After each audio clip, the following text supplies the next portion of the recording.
పెద్ద బాబే అంటే ఆయనకు తోడు ఒక చిన్న బాబు బయలుదేరాడు. ఈయన సిమ్ కార్డు లేని సెల్ ఫోన్ లాంటి వాడు.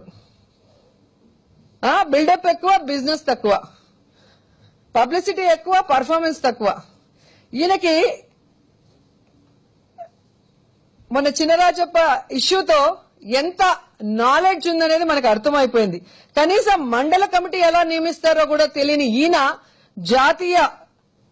టీడీపీ జాతీయ ప్రధాన కార్యదర్శి అంటే ఆ పార్టీలో ఉన్న ప్రతి ఒక్కరూ సిగ్గుతో తలదించుకోవాల్సిన అవసరం ఉంది. ఈయన జగన్ గారికి పోటీ అంట. ఈయనను చూసి జగన్ గారు భయపడుతున్నారంట. ఈయన లెటర్లు, ఈయన వీడియోలు డిస్ప్లే చేస్తూ జగన్ గారికి అల్టిమేటంలు ఇస్తుంటే నాకు మహేష్ బాబు గారి సినిమా ఒకటి గుర్తొస్తుంది.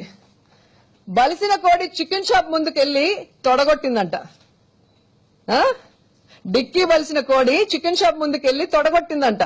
అలా ఉంది ఈయన జగన్ గారిని సవాల్ ఇసురుతుంటే.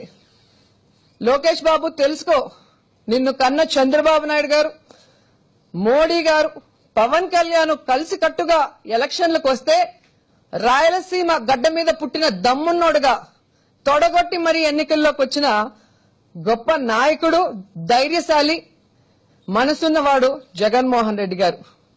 నువ్వు కనీసం వార్డ్ మెంబర్ గా కూడా గెలవని వాడివి, అడ్డదారిన మంత్రి అవ్వాలనుకుంటున్న వాడివి. నిన్ను చూసి జగన్ భయపడాల్సిన అవసరం లేదని కూడా ఈ సందర్భంగా తెలియజేసుకుంటున్నాను.